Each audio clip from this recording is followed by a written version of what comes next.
Hola, buenos días, bienvenidos todos. Hola a todos. Esta es la segunda sesión del seminario, El campo museal en transformación, enfoques, prácticas y trayectorias en diálogo crítico. El día de hoy nos acompaña la doctora Scarlett Galindo Monteagudo.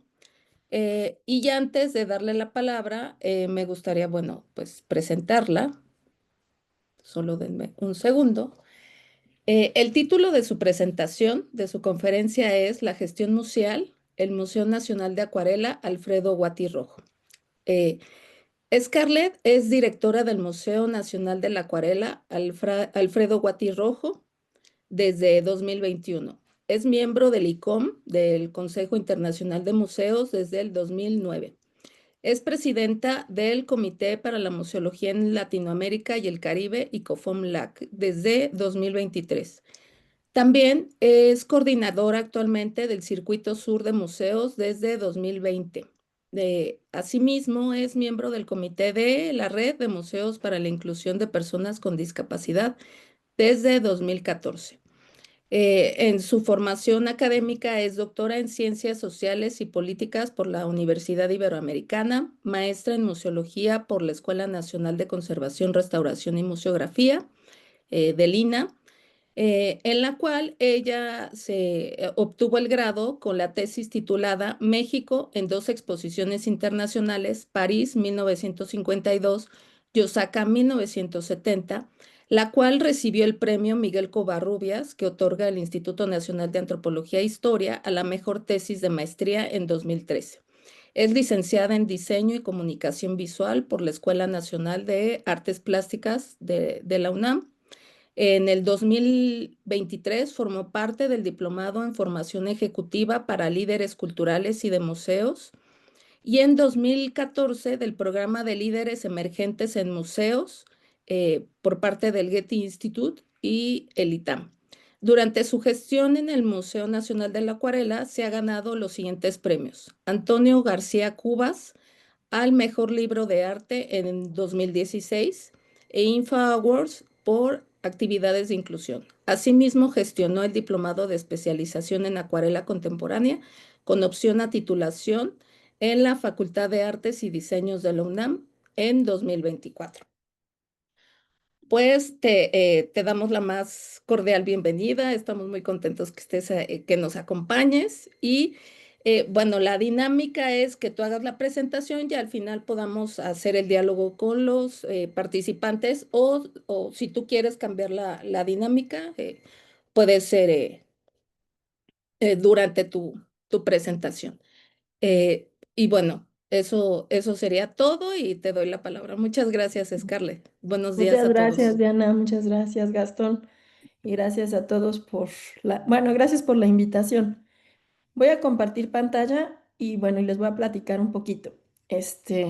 A ver, aquí dice, le cambié un poquito el nombre. Primero le puse gestión museal desde el trabajo en el Museo Nacional de la Acuarela y les platico un poquito por qué. Bueno. Vamos a hablar un poquito de estos temas, que es el museo, que es la gestión museal, los tipos de museo, los antecedentes del Museo de la Acuarela, cómo estaba el museo cuando yo llegué aquí. Yo antes de ser directora fui administradora de este espacio.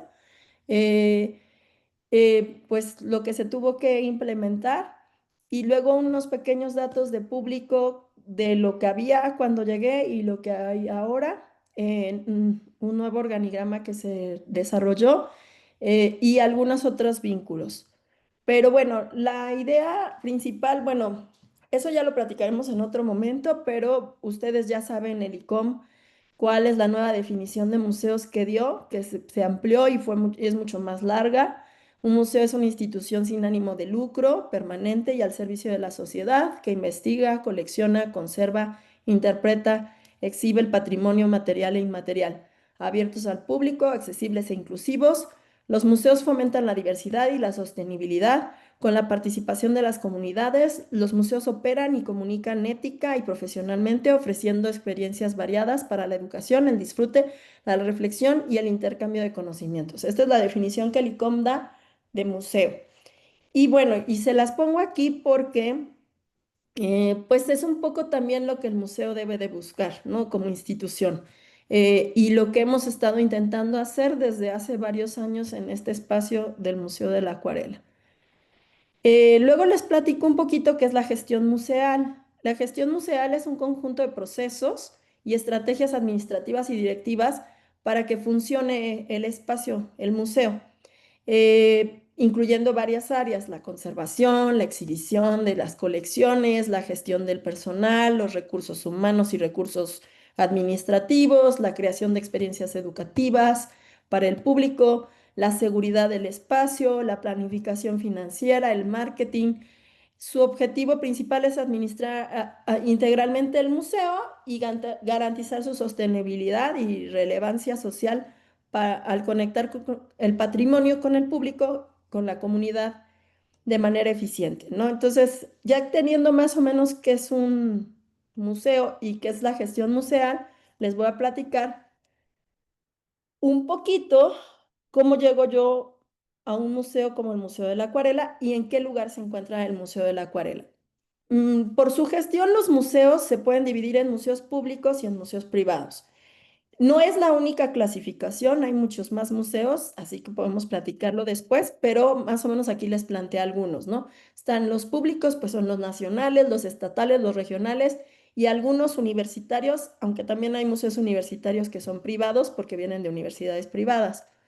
Y los museos privados pueden ser asociaciones civiles, fideicomisos, particulares que pueden ser de una persona, mixtos, como por ejemplo San Ildefonso, que tiene patrimonio mixto, o el propio Museo de Arte Popular, y comunitarios, ¿no? Digamos que es privado porque en teoría le debe de pertenecer a la comunidad. Aquí ya después podríamos platicar porque el INAH pues tiene mucho que ver con los museos comunitarios al menos en México, ¿no? El Museo de la Acuarela se encuentra dentro de las asociaciones civiles. Entonces es un museo privado que pertenece a una asociación civil que se encuentra en un edificio que es del Estado, que nos presta el gobierno para poder ocuparlo y poder tener nuestra colección exhibida al público. Le pongo unos antecedentes. El Museo de la Acuarela lo crea Alfredo Guatirrojo, que nació en Cuernavaca, Morelos, en 1918. Él era un artista, él quería ser artista, su papá quería que fuera abogado, pero logra ser artista, estudia en la Escuela Nacional de Artes Plásticas. Después funda una biblioteca especializada en arte en el año del 54 y un año después el Instituto de Arte de México, que es el que se ve ahí en la foto, estaba en la colonia Roma, en la calle de Puebla. En ese instituto se impartían cursos de arte, joyería y diseño de modas, además de pintura, ¿no? En el 57 crea un concurso denominado el Salón Nacional de la Acuarela, que hasta el momento sigue vigente, y luego en el 64, junto con otros 13 artistas, funda la Sociedad Mexicana de Acuarelistas. En el 67 funda el Museo de la Acuarela Mexicana. En el 85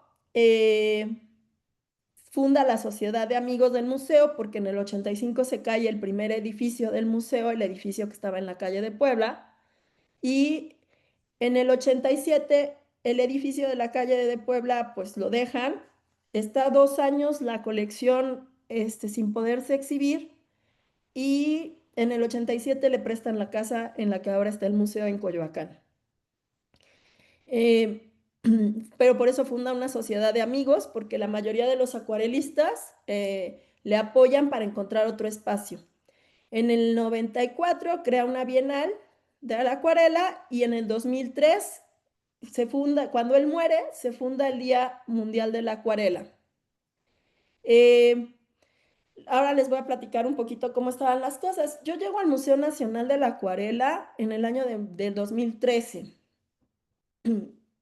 Me acababa de titular de la carrera.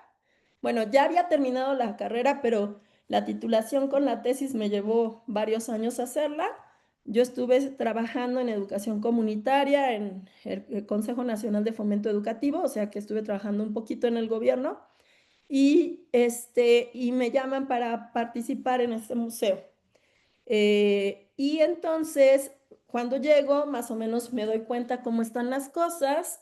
Había una directora, una persona que estaba en la tienda y entrada del museo, refiriéndome a la entrada del museo, al edificio que tiene la colección, no la entrada de todo, no la entrada principal, digamos, de la casa.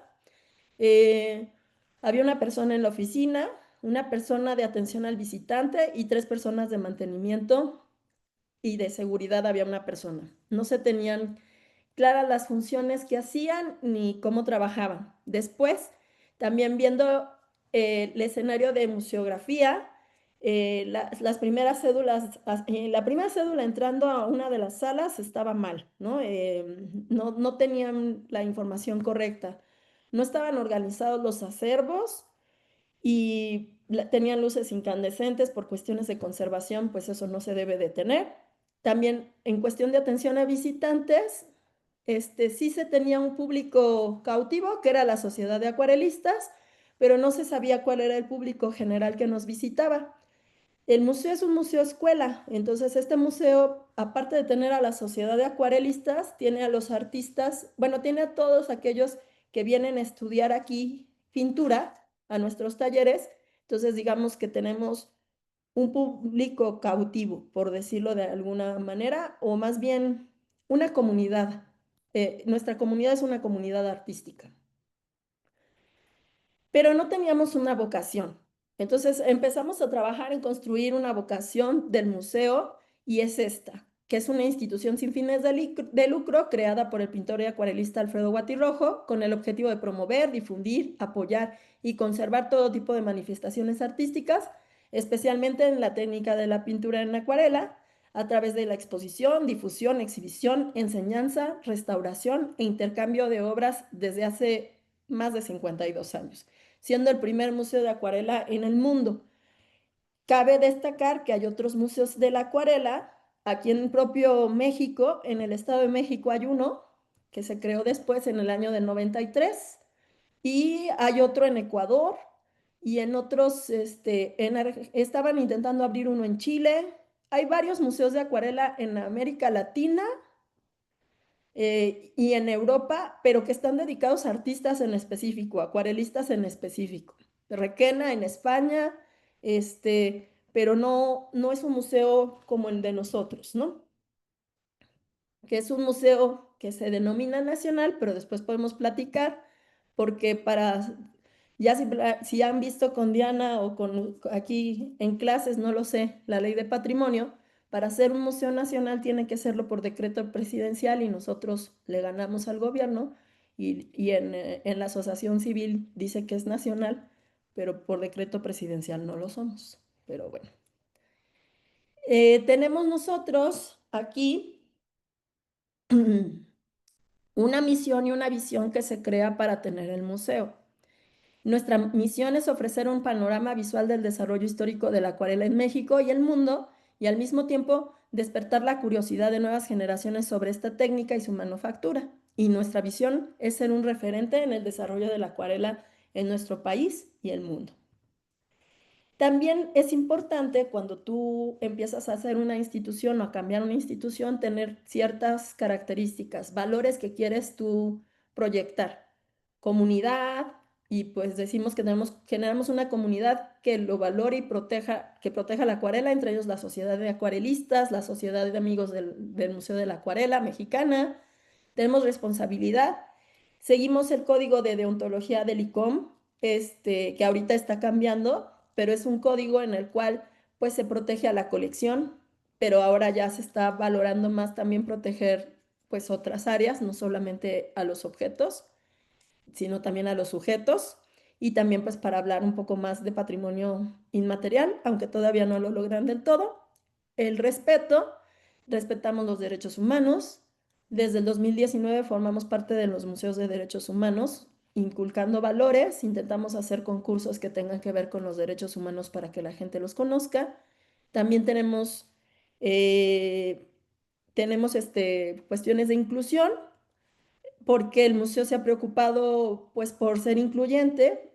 Alfredo Guatirrojo, el creador de este museo, en su último año de vida, queda sin vista Entonces, nos pareció importante cuando conocimos su historia participar en la red de museos para la inclusión de personas con discapacidad, que se creó un año antes de que yo llegara aquí. Bueno, se creó en el año que yo llegué aquí al museo, en el 2013, por parte de los trabajadores de museos, pero pues hasta el año siguiente que yo pude como ejercer más autoridad en el museo, se participó en la red en el 2014. También tenemos varios compromisos. Somos donataria autorizada y tenemos como institución museística, queremos ser sustentables a partir de talleres, demostraciones, clases y eventos, pero, y bueno, y también con el apoyo de patrocinadores, pero tenemos nosotros que tener también un tipo de características. Al nosotros prestarnos este edificio al gobierno, no podemos hacer cierto tipo de eventos. Por ejemplo, el museo no puede hacer eventos sociales, que es de lo que viven más museos, de hacer bodas o 15 años. Nosotros no podemos hacerlos, pero sí podemos hacer eventos culturales o educativos. También esos tiene un compromiso social porque apoya la difusión y la conservación del patrimonio artístico de México y pues busca la inclusión de nuevos públicos para que pues puedan conocer pues, el arte, ¿no? Esta forma de expresión. Y ambiental, porque, bueno, al no ser la acuarela no ser una técnica tóxica, puede ser utilizada por diversos públicos.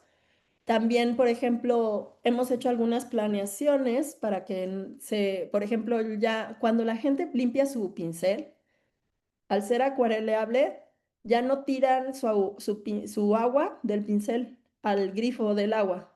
La pueden tirar al pasto del jardín del museo y, y esas minerales que quedan en el vaso con agua nutren a la tierra y pues tenemos un muy bonito jardín por si un día, si lo conocen o lo quieren conocer. Y además de que tenemos una composta. Cuando yo llegué en el 2013, no pudimos hacer un estudio de público tal cual, porque no podíamos saber cuántos visitantes teníamos. A partir del 2014 empezamos a revisar cuánta gente venía al museo. Entonces, en un año, más o menos, en el 2014 venían 18,446 visitantes. Y después al programa de Noche de Museos se veía que venían 566 personas en un año. En diciembre, bueno, no sé por qué sí, pero bueno, también buscamos el cambiar un poquito la organización del museo y el plantearle a la gente cuáles eran sus obligaciones, por decirlo, sus derechos y sus obligaciones. Tenemos una junta directiva que nos preside y después está una dirección, que en aquel tiempo cuando yo entré el museo estaba presidido por una pintora, después la pintora se fue y una compañera y yo nos quedamos como coordinadoras del espacio. Cuando ocurre el sismo, cuando ocurre la pandemia, mi compañera decide dejar el museo y yo me convierto en la directora de este espacio. Y pues dividimos las acciones en diferentes cuestiones. La colección, que tiene un área de conservación y museografía, está una persona dedicada a ello. La acción educativa, que creo que le escribí mal ahí la palabra, pero bueno, que están los talleres, las visitas guiadas, la planeación de cursos de verano y primavera y algunos talleres especiales, por ejemplo, que se les dan a personas con discapacidad o a hospitales. También tenemos la difusión, que pues tenemos dos tipos de difusión, impresa y en redes sociales, y la administración que se dedica a organizar la escuela y el mantenimiento de este espacio. Tenemos exposiciones sin concursos, por lo cual les podemos decir que tenemos como ya generado un target de personas que pueden llegar al museo. Tenemos un concurso infantil, un concurso de aficionados, el Salón Nacional que existe desde antes de que existiera el museo y que este año va a tener su edición número 70, una bienal que ocurre cada 2 años y cada 2 años o de vez en cuando hacemos un concurso que se llama Medios Acuosos, que es un concurso de técnicas mixtas al agua. Entonces, digamos que para los artistas nosotros ya estamos catalogados en el target de un lugar donde pueden buscar dónde conseguir experiencia y conseguir participar. En el 2024, bueno, después del 2014 ya empezamos a hacer un estudio de público más cautivo y con más información de quienes nos visitaban, ¿no? Ya, por ejemplo, sabemos cuántos hombres, cuántas mujeres nos visitan. Ya, y aquí pueden ver, por ejemplo, que el año pasado nos visitaron 42,617 personas. Cabe señalar que antes de la pandemia nos habían visitado 44,311 personas, pero pues después de la pandemia ha sido muy complicado regresar a los números que se tenían antes, y esto tiene mucho que ver con, primero, la cantidad de personas que nos dejaban que entrar al museo. Después, las actividades cambiaron mucho, la gente cambió mucho lo que hacía, pero bueno, aquí lo pueden ver. Y aquí, por ejemplo, ahora ya tenemos más un target, de qué edades nos visitan más. Al museo nos visitan más que niños, adolescentes y jóvenes. Cuando llegamos al museo hacíamos muchos talleres para niños. Ahora sabemos que nos visitan más adolescentes y jóvenes, y entonces empieza uno a enfocar más en hacer actividades específicas para ellos, talleres para jóvenes y para personas que están estudiando la licenciatura, por ejemplo.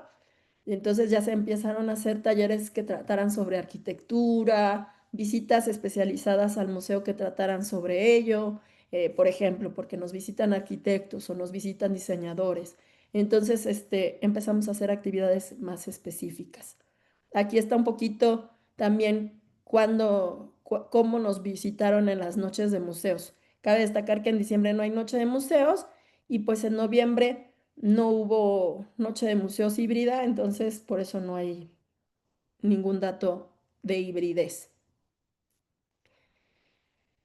El museo, durante el trayecto de su historia, ha hecho varias relaciones o vínculos, y creo que es importante destacarlos. Les decía que primero era un Instituto de Arte de México, tenía un Salón Nacional. A mí me parece muy interesante porque no es un museo que nació desde arriba para abajo, sino un museo que nació de abajo hacia arriba. Y por eso se los platico. O sea, primero fue una escuela, después hizo un concurso. A partir de ese concurso veo una necesidad de crear una asociación de acuarelistas. El que le comenta esto a Guatirrojo es el doctor Atl. Le dice: ¿por qué, si no hay una forma de llamarle a un oleísta, pero sí a un acuarelista, por qué no formas una sociedad de acuarelistas? Y entonces se forma una sociedad de acuarelistas que hoy tiene más de 140 miembros. Luego se forma un museo que exponga la obra de estos acuarelistas. En ese entonces tenía 50 obras, ahorita tenemos más de 1,500, y somos más una pinacoteca que un museo, por decirlo de alguna manera, porque cuando se formó el museo tenía 50 obras, y ahorita pues las obras que tenemos casi todas son donadas. El museo no tiene recursos para comprar obra propia. Tenemos, como les comentaba, una sociedad de amigos, una bienal, el circuito sur de museos que comentó Diana, en el que participamos desde, está mal ahí la fecha, es desde el 98. Ese circuito sur de museos lo formó Dolores Olmedo junto con otros, con Guati Rojo y con otros especialistas más. Y ese circuito sur era para que la gente viniera y observara el sur de México y a los museos del sur. Porque no, porque casi siempre la gente va al museos al centro de la Ciudad de México, pues porque están muchos ahí, o a Chapultepec porque está el Museo de Antropología, el Museo de Arte Moderno, pero acá era la idea que vinieran al sur. Después, como les comento, el estar en la red de personas con discapacidad, y a partir del 2023 tenemos una muy buena relación con la Facultad de Artes y Diseño, organizando el primer diplomado de acuarela contemporánea, que es un diplomado de especialización con opción a titulación. Guatirrojo, cuando estudia en la Escuela de Artes Plásticas se titula como grabador. No existía la forma de titularte como acuarelista, porque te titulas como pintor, pero como acuarelista no. Entonces ahora ya te puedes titular como acuarelista si tú quieres. Ya de hecho está por titularse, si no es que ya se tituló nuestra primera generación. O sea, ya terminaron el diplomado, pero no sé si ya están titulados. Aquí les estoy poniendo algunas fotos de algunas actividades que hacemos, porque nos han pasado cada cosa, que de verdad en la gestión aprendes muchas cosas. Tenemos talleres para personas con discapacidad y también para que la gente se sensibilice ante las cuestiones de la discapacidad. Eh, Tenemos actividades del Circuito Sur con el apoyo de otros museos. El año pasado tuvimos un agujero, se nos hizo un socavón adentro del Museo de la Acuarela, afuera de los baños. Entonces, la verdad es que el haber tenido una buena red con los museos del sur nos ayudó mucho porque nos prestaron espacios para poder llevar a cabo actividades que el museo ya tenía planeadas desde hace mucho tiempo, porque pues planificas las exposiciones desde hace un año, los talleres también por lo regular. Entonces, aquí podemos ver que el Museo Frida Kahlo nos prestó sus instalaciones para hacer un taller que ya teníamos planeado, porque el 18 de agosto amanecimos con un agujero, así les platico. Y también el Anahuacalli nos prestó para una demostración. También abajo tenemos una pequeña exposición que se hizo de obras táctiles, que esto fue con la asesoría de Ilumina. Ilumina recibió un apoyo. Ilumina es una asociación de personas con discapacidad visual y recibió un apoyo de Fomento Cultural Banamex. Y entonces capacitó a los museos para poder hacer obras táctiles. Y pues aquí está la exhibición. Esta fue en el Museo del Perfume. También, como les platicaba, cuando llegamos al museo, el museo no tenía catalogada su colección, no tenía inventariada su colección, entonces tampoco había posibilidad de préstamos de obra, porque pues si no puedes prestar aquello que no sabes cómo llegó o cómo está. Aquí ya pueden ver que ya prestamos obra, por ejemplo, la primera foto fue al Museo del Muralismo, le prestamos obra. Y la segunda foto fue una exposición que hicieron en el Museo de San Carlos, Museo Nacional de San Carlos, sobre paisaje. Abajo pueden ver las visitas guiadas que les comentaba, que estas ya eran especializadas sobre arquitectura. Y pues aquí también les tomé una foto, les puse una foto de algunas de nuestras noches de museos. El museo tiene que buscar también apoyos y hemos buscado el apoyo de asociaciones, bueno, al ser donatarias de varias instituciones, ¿no? Aquí pueden ver algunos de nuestros, pues entre patrocinadores y apoyos. Por ejemplo, la Sociedad de Amigos del Museo de la Acuarela cada mes hace un taller con el cual le da dinero al museo. La Sociedad de Acuarelistas también nos tiene aquí como su casa, entonces vienen una vez al mes aquí al museo, tienen actividades aquí en el museo, entonces nos apoyan. Y las otros son patrocinadores, la mayoría, pero luego también nos buscan para tener actividades aquí. Por ejemplo, Lumen nos ha pedido el espacio para dar talleres y eso también nos genera un ingreso a nosotros.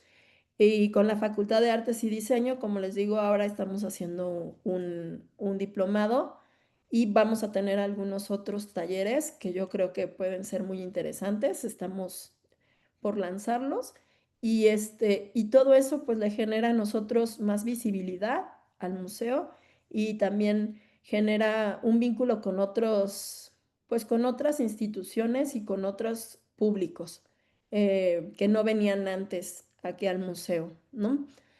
Somos un museo que cuando yo llegué era, y sigue siendo todavía un poquito, de adultos mayores, mucho, porque muchos eran, o sea, cuando yo llegué, Guatirrojo tenía 10 años de que había muerto. Él muere en el 2003. Entonces, como que mucha gente que venía era por ese apego que le tiene al espacio desde el momento en que él vivía. Y se necesita tener también pues el mayor público pues juvenil. Y como vieron en las últimas gráficas que les pasé del público que nos visita, pues en realidad sí somos un museo que es visitado por jóvenes pues creemos que podemos ser más visitados. Eh, em, no sé, también aquí pues ya le había platicado, Diana platicó al principio que hemos recibido algunos premios y eso también pues le da cierto categoría o nivel al museo, por decirlo de alguna manera. Y también, por ejemplo, en el caso del libro del museo, pues fue parte importante porque se tuvo que investigar pues nuestro acervo. El museo tiene un acervo documental, un acervo fotográfico, un acervo bibliográfico y un acervo pictórico. Y no todo está totalmente pues intervenido. O sea, todavía hay muchas cosas que se pueden revisar y que se pueden catalogar por primera vez, ¿no? Y y pues es interesante conocer todas estas cosas porque, como les digo, pues ¿cómo prestas algo si no lo conoces? Ahorita, por ejemplo, el 18 vamos a hacer un gol, o no sé cómo decirlo.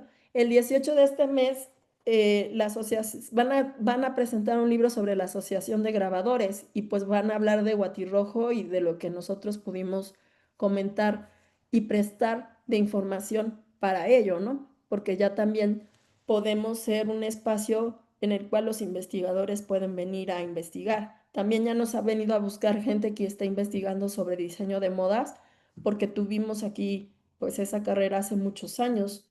Entonces, ahora que está resurgiendo como todo este tipo de investigaciones, pues les es interesante para ellos, pero luego no todo el mundo conoce pues lo que uno tiene. Entonces, seguimos trabajando en ello. Y pues creo que es hasta ahorita lo que les puedo decir. No sé, siempre hay más cosas que compartir, pero ustedes podrían preguntar y pues ya yo me callo, díganme ustedes qué necesitan saber. O díganme, Ok, muchas gracias, no Scarlett. sé si cumplí con lo que me dijiste, Diana, porque la realidad es que me la ponía muy complicada. ¿Por qué muy complicada, no? Pues es Pues que me pone ahí unas cositas así bueno, o sea, de qué conocimientos y habilidades adquieres en la experiencia, adquieres muchísimas, muchísimas, pero también en esa es la mi carrera. primera pregunta. De hecho, esa es mi primera pregunta. A ver, dime, Bueno, no, bueno, o díganme, los que necesitan preguntar algo, pregunto, porque después hemos aprendido mucho. después platicamos tú y yo eso en privado. Bueno, ¿alguien quiere, participar o... dice Ricardo Eliseo Aguilar Olvera, dice, súper interesante toda la estructura del museo, son cosas que nosotros como visitantes nunca vemos. Nos es fácil criticar, pero la operatividad es otra cosa. Muchísimas felicidades. María Fernanda, ¿quieres tomar la palabra, por favor? Sí, por favor. Muchas gracias, Scarlett, muchas gracias. Estuvo muy interesante y qué bueno que la llevaste rápido. Creo que no nos mantuviste dormidos, al contrario. Y bueno, estuve un rato yo también en gestión museal y pues igual yo llegué y quise hacer muchos cambios, pero bueno, igual pues yo llegué bien chiquita, ¿no? Y algo a lo que yo me enfrenté fue como no sé, mucha resistencia por parte de quien estaba en las direcciones de más arriba, ¿no?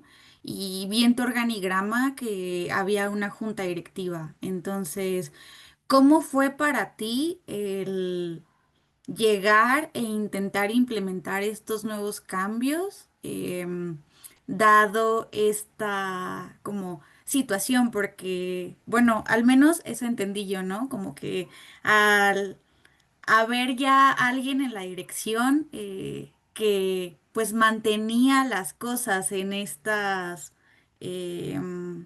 condiciones, pues claro que había una resistencia, ¿no? También hablando de los recursos humanos, pues el implementar estos cambios requería un trabajo extra que tal vez ellos no tenían contemplado, ¿no? Entonces, era llegar y ponerle más trabajo a los recursos humanos, era llegar y ponerle más trabajo a los administrativos, era llegar y ponerle más trabajo a los directivos, ¿no? Entonces, Ujú. no sé, creo que hasta a nivel personal era como pesado, ¿no? El enfrentarte a tanta resistencia. Entonces, quiero preguntarte, ¿cómo fue para ti el Pues implementar estos cambios y fue enfrentar esta difícil. resistencia, ¿no?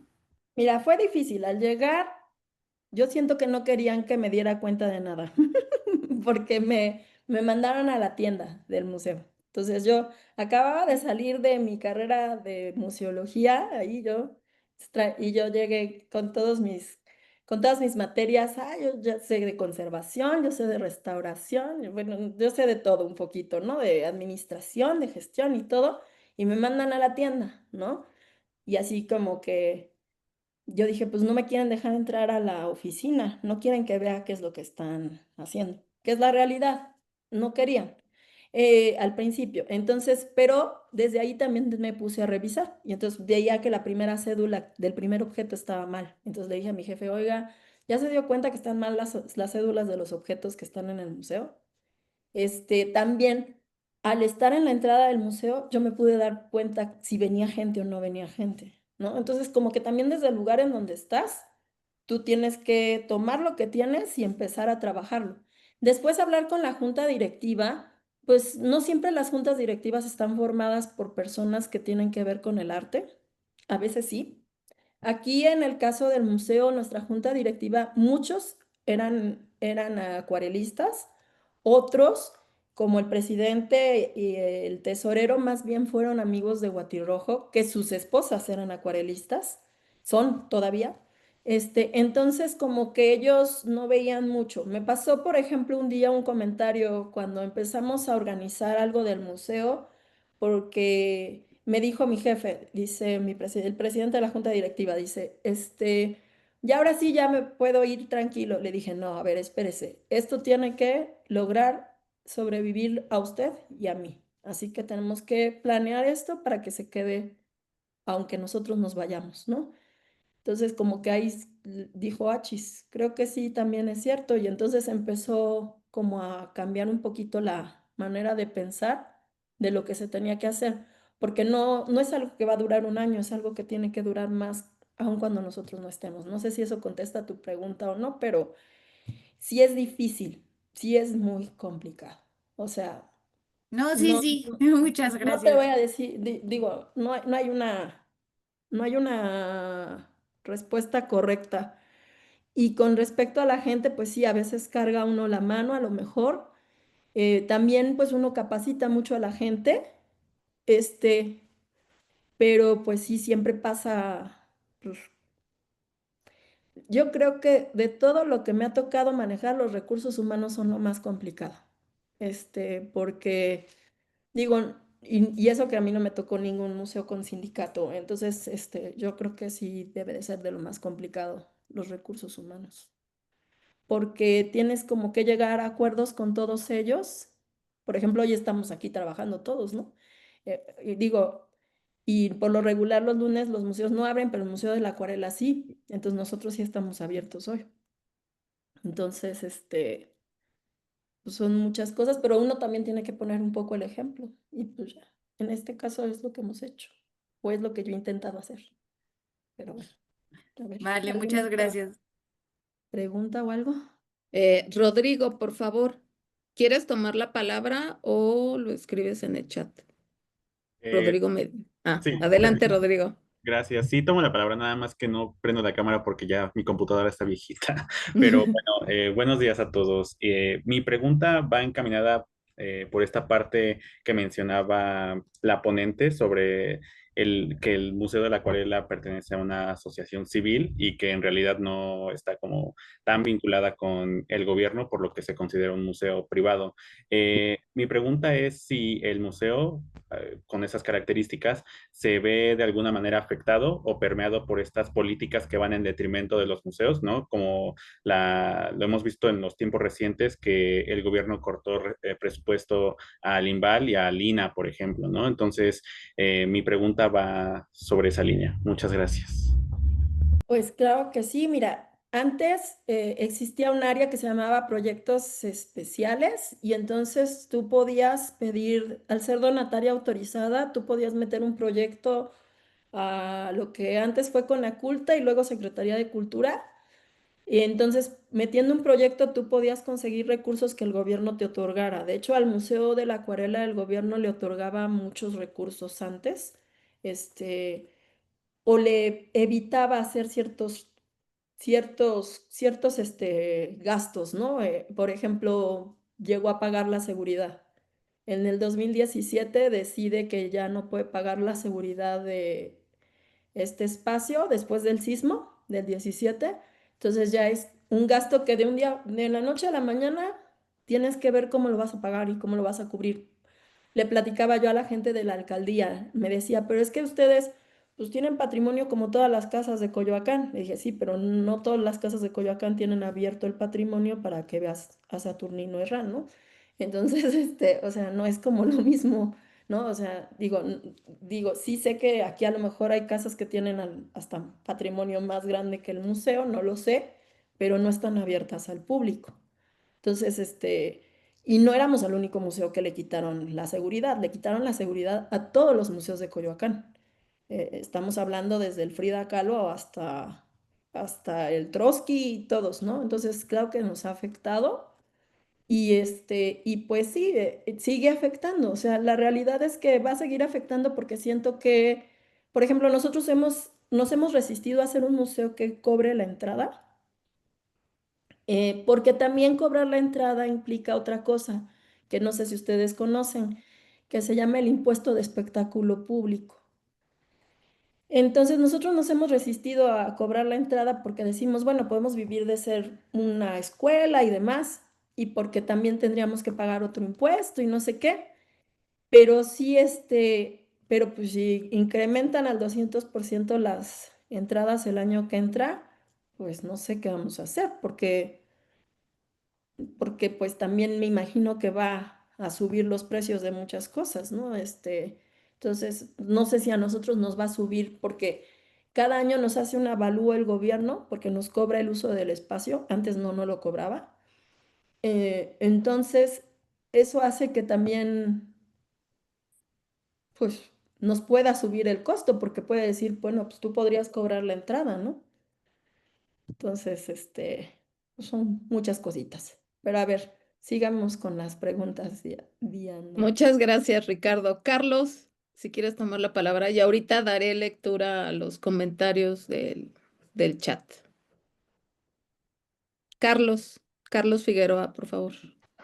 Sí, buenas tardes. Gracias, Buenas maestra. tardes. Doctora, muchas gracias.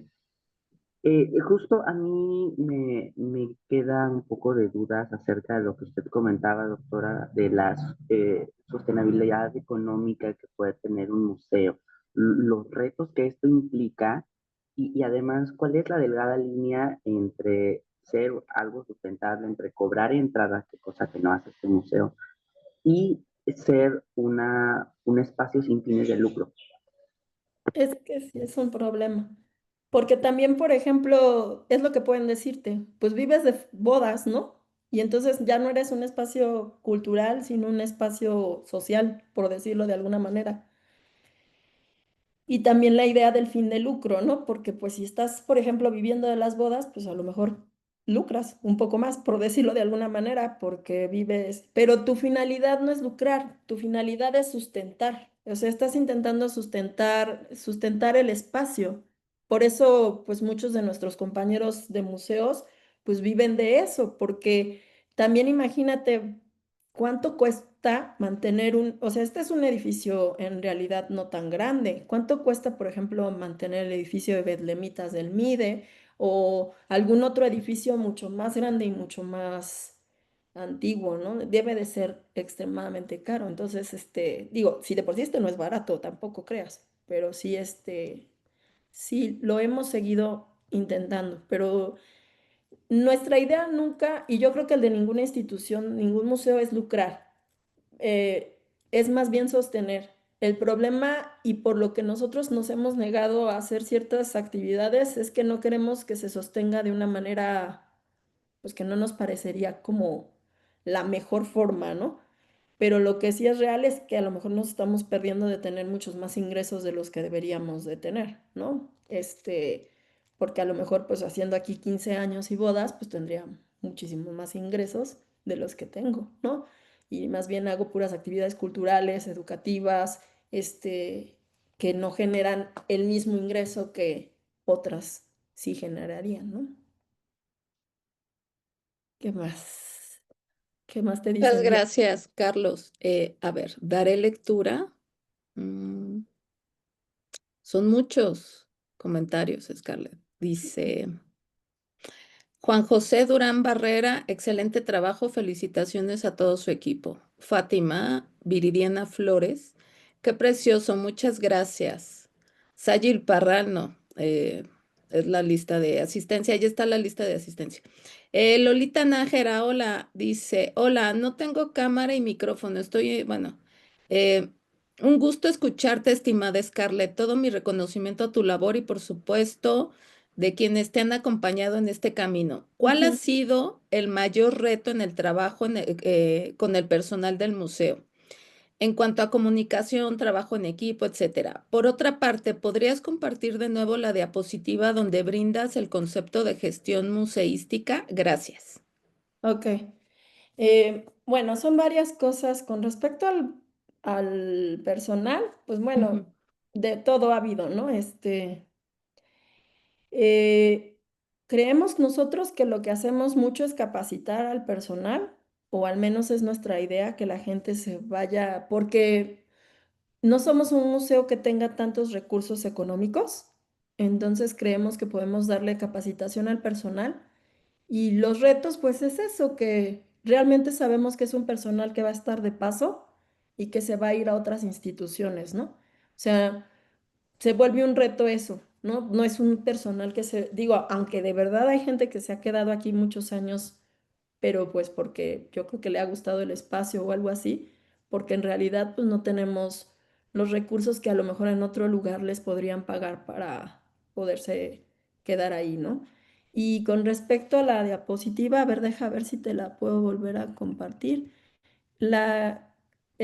Esto es como, más o menos como platicándolo, luego si quieren le paso la presentación a Diana pero ya con la bibliografía para que la puedan revisar. A ver, déjame ujú. aquí, porque no sé si sí. O sea, esto es lo que, o sea, son como todas estas actividades, son estrategias, actividades, esto es lo que es la gestión museal para nos, para al menos creemos que esto es. Esto estoy sacándolo como haciendo un resumen de dos textos que uno apareció en la página de ¿cómo se llama? Sí se llama ¿no? El de gestión museal, ¿ve? Ujú, Y vemos. otro, ahorita te digo de dónde, porque soy medio. Por eso les digo que les mando la bibliografía, porque no soy muy, no la puse aquí. Pero a ver, ¿qué más? Ya, Dice, gracias, Lolita. Sí, de hecho, se les va a compartir también la perdón, la presentación. presentación. Ujú. Frida Sofía Salazar dice, ¿podrían apoyarme a leer mi pregunta? En la academia es muy necesaria la teoría, pero en la práctica muchas veces nos enfrentamos a retos para los cuales no nos preparamos. ¿Qué Ujú. consejo le daría a las personas que apenas están incorporándose a los trabajos de gestión museal?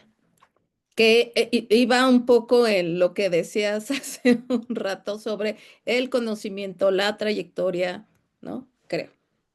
Ok, sí, mira, bueno, yo te voy a decir, a mí me encanta la teoría, entonces, lo platicamos Diana y yo muy seguido. Yo creo que la teoría sí te platica muchas cosas, pero sí, enfrentarte a la realidad es un poco más complicado, ¿no? Entonces, a mí lo que me gusta mucho compartir es teoría metodológica, por decirlo de alguna manera, porque pues es algo que te puede ayudar a resolver algunos problemas, ¿no? Que a lo mejor una solución que le resultó a alguien, a otros les puede resultar. Y creo que en el caso que yo he vivido, hacer redes con diferentes instituciones es lo que te puede ayudar a muchas cosas. Como te digo, por ejemplo, esto de amanecer un día con un socavón en el museo Pues yo le hablé así, le hablé a la directora del museo, Frida Kahlo, y le dije, oye, ¿qué me aconsejas? ¿Qué hago? Y me dijo, pues vente para acá. Y yo dije, ¿de verdad me vas a prestar tu patio? No voy a tener problemas con el Banco de México. Y me dijo, no, no te preocupes, tú vente, ¿no? Entonces ya dije, ah, bueno, pues ya. Pero también hablé con la alcaldía de Coyoacán y también la alcaldía de Coyoacán me ayudó, me prestó me prestó salones porque no podía tomar clases nuestros alumnos. Entonces teníamos que buscar a dónde tomaran clases nuestros alumnos durante varios meses que se estuvo arreglando este asunto. Entonces, te hace, es bueno tener como buena relación con los demás y es difícil, porque no te voy a decir que es fácil tener buena relación con todos, pero pues lo intentamos, ¿no? Pero son redes yo creo que es algo que es importante que tienen que hacer. Y bueno, yo ahí con Diana lo hemos platicado mucho, creo que sí, eh, es muy importante, si tú estás empezando, eh, es que es bien difícil empezar. O sea, no te lo voy a negar. O sea, estudia uno la carrera y que te contraten en cualquier lado es bien complicado.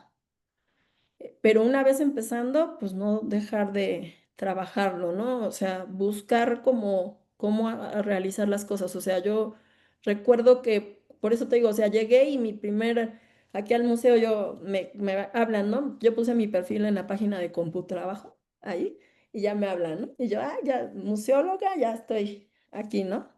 Y pues no es tan fácil empezar, porque además también no es real que todas las personas hayan estudiado para hacer museos o para trabajar en museos. O sea, la idea de estudiar museología no es tan general y de hecho yo creo que hasta ahora no es tan específica porque hasta han cambiado el programa. Yo cuando estudié museología me parece que estaba más relacionado con todas las áreas que tiene el museo y ahora te preparan más, o sea, como que te enfocan más a que salgas en una en específico. Y en otros países, por ejemplo, como en Brasil, te piden estudiar museología para ser director de un museo. Si no estudias museología, no puedes serlo, porque no estás preparado, no tienes como todo el conocimiento y el bagaje para poderlo ser. Pero allá tienen una ley de museos, aquí no tenemos, ¿no? Entonces es muy complicado. Pero, o sea, no te voy a desalentar, es complicado, pero pues intentémoslo. O sea, yo lo único que dije, pues vamos a trabajar y ya, porque tampoco creas que está tan sencillo. A ver, no sé Bueno, si me desalenté o no, pero bueno, pero para abonar, y creo que sí es bien importante, y bueno, al menos yo se lo he dicho a mis alumnos, que las redes son fundamentales. Y en el sentido en que cada uno pues tiene ciertas limitaciones, tiene un cierto nivel de conocimiento y en la medida en que tú te relaciones con otros, pues si quieres sacar adelante algún proyecto, sea un proyecto museográfico, ¿no? Expositivo, pues eso te da la posibilidad de que si conozcas, ¿no? ¿Qué está haciendo las otras personas y con quién te puedes acercar, pues para abonar a ese proyecto? Entonces, yo también no un poco desalentarla, pero sí que se profesionalice justo en la museología. Y que mi pregunta hace rato y que en días pasados platicamos y que reclamabas, decías hace un rato, era justo eso. O sea, porque en México, y ya lo platicaba muchas veces, en México muchas personas, muchos trabajadores de museo no tienen la formación de museología. Y a mí me importaba y me importa mucho que en el seminario también mostrarle a los participantes la pertinencia de ese conocimiento que a lo mejor no ha sido tan valorado. Y muchas personas trabajan en museos sin tener esa formación y entonces tienen una mirada fragmentada de lo que se constituye totalmente como un museo y que tú con tu presentación das cuenta de que tú al tener esa mirada completa, pudiste, aunque sea desde la tienda, ir abonando a lo que es hoy ujú. el museo, ¿no? Sí, pues sí, Ujú, es que tienes que, o sea, y también allí fue cuando puedes intervenir. Y entonces ya también dice, sí, pues también la directora dijo, pues ya se dio cuenta que estaba la primera cédula mal, ¿no? O sea, ujú, entonces sí es importante pues sí, profesionalizarse. O sea, la realidad es que sí necesitamos profesionalizarnos. Y sí, a lo mejor siento que México está más relacionado con la museografía que con la museología. O sea, siempre lo ha estado. Somos muy buenos museografiando, o sea, seamos sinceros, tenemos unos museos fabulosos que se ven maravillosos. Nuestros museógrafos son una maravilla. Pero también es eso. Y también por eso uno toma otros cursos. O sea, por ejemplo, los que tomé con el ILM, uno se llamaba Líderes Emergentes en Museos. Y ese era su nombre porque esa era la razón de ser del curso. Que de repente te suben a un área que no es tu expertise y tienes que saber de liderazgo y tienes que saber de administración y de contabilidad, que yo creo que en mi caso, lo que más carecía yo, o sea, vengo de ser diseñadora, o sea, la contabilidad y yo no éramos amigos, ¿no? La verdad.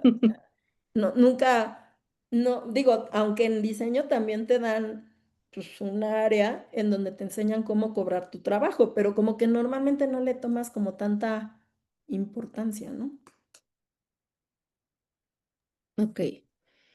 Bueno, seguimos con los comentarios. Luisa, leo unos 3, 4 comentarios y te doy la palabra. Manuel Omar Caballero dice, buenos días. De igual manera, no pude ver la presentación de la doctora, pero he disfrutado cada uno de sus comentarios vivenciales. Saludos. Guadalupe Méndez dice, doctora Scarlett, cuáles son sus recomendaciones de formación para la gestión museal en México? Muchas gracias. Pues De mira. formación, De ajá. formación. Yo sí te Ujú. diría, bueno, desde mi punto de vista, porque ustedes vienen, dime tú, Diana, ¿vienen más de la carrera de cuál? Ciencias antropológicas, Ciencias o sea, antropológicas. antropología, bueno, arte y patrimonio, arqueología, historia, etnohistoria, eh, sí. Yo creo que sí tienen que tomar, desde mi punto de vista, sí deberían de irse a la museología. Ahora ya se llama en México estudios museales, pero en otros lados, bueno, aquí hay dos escuelas en México, en la Ciudad de México. La ENCRIN, que es donde estudiamos, y que ahora ya se llama estudios museales, y también está una que se llama ay, ahorita se me olvidó el nombre de esa escuela. Centro de arte. Centro de Arte, que también tiene museología, pero tendríamos que revisar pues, cómo está su estructura ya de materias, ¿no? Pero sí, sí es, y también lo que ha sido triste es que también al perjudicar todo este asunto de que se han perdido museos y todo eso, también han cerrado muchas carreras y licenciaturas y maestrías en museos, ¿no? Por ejemplo, lo platicaba el otro día con un compañero de Ecuador, tenían 46 años teniendo una licenciatura y la cerraron, ¿no? Entonces, en Colombia también. Entonces, digamos que los que siguen siendo muy, muy fuertes son los brasileños, ¿no? Los brasileños sí tienen una gran formación en museología, pero pues nosotros también la tenemos, o sea, más bien yo creo que hay que ponernos ahí más abusaditos de qué es lo que tenemos que aprender. Porque estos otros cursos que les comento de liderazgo y todas estas cosas, yo creo que ya es cuando te topas con pues con una dirección de área o alguna cuestión por el estilo, pero sí que tampoco está mal tomarlos, pero sí están especializados. Creo que sí te piden tener un perfil específico para poderlos tomar. Y bueno, también en la maestría, ¿eh? Te pedían tener ya algunos y haber trabajado en algún museo o algo por el estilo. Pero sí, yo sí lo recomendaría. Yo creo que la museología sí te da muchas herramientas, porque pues algunos lo comentan solo como la historia del museo, pero la museología es mucho más que solo la historia de un museo. Digamos que sí es cómo se forma un museo, ¿no? Entonces, sí es importante. ¿Qué partes son parte de este museo? ¿Qué áreas se necesitan?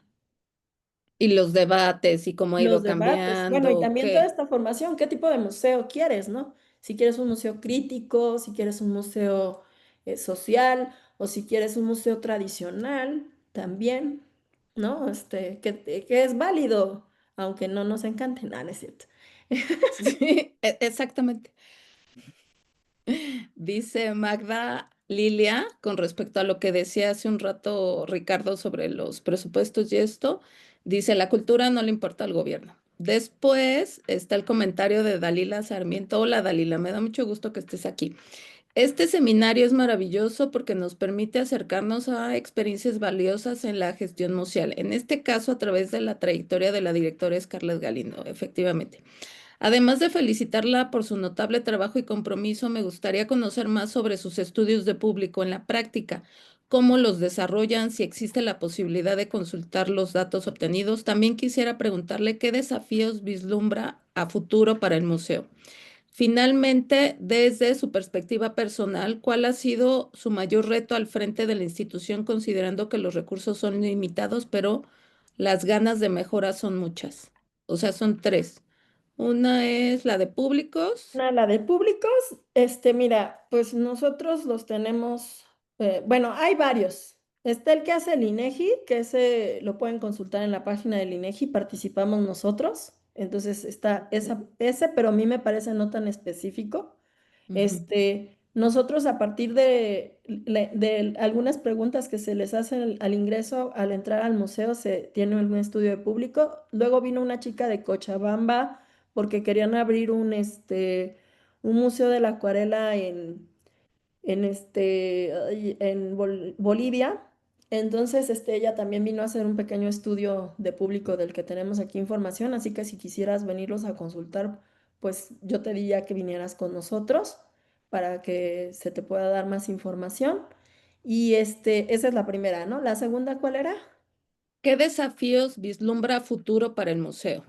Pues muchísimos, o sea, todavía tenemos que ser totalmente autosustentables y con cada gobierno que nos quita una cosa más se vuelve más complicado, porque como que empiezas, como que ya dices, ah, bueno, ya logré esto y otra vez, ya logré esto y bueno, y con la pandemia fue peor. Yo creo que a todos los museos con la pandemia nos perjudicó a sobremanera. O sea, por ejemplo, imagínate tú vivir de ser escuela y que de un día para otro no puedas dar clases. Entonces, tuvimos que aprender a dar clases así en línea, ¿no? Y dar clases de acuarela en línea,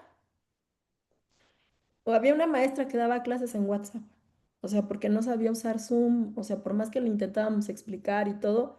Entonces, de verdad sí es muy complicado. Creo que los retos surgen casi diario. Entonces, tiene uno que estar resolviendo problemáticas casi todo el tiempo. ¿Y la tercera cuál era, Diana? Finalmente, desde su perspectiva personal, ¿cuál ha sido su mayor reto al frente de la institución, considerando que los recursos son limitados, pero las ganas de mejorar son muchas? Pues han sido muchos los retos.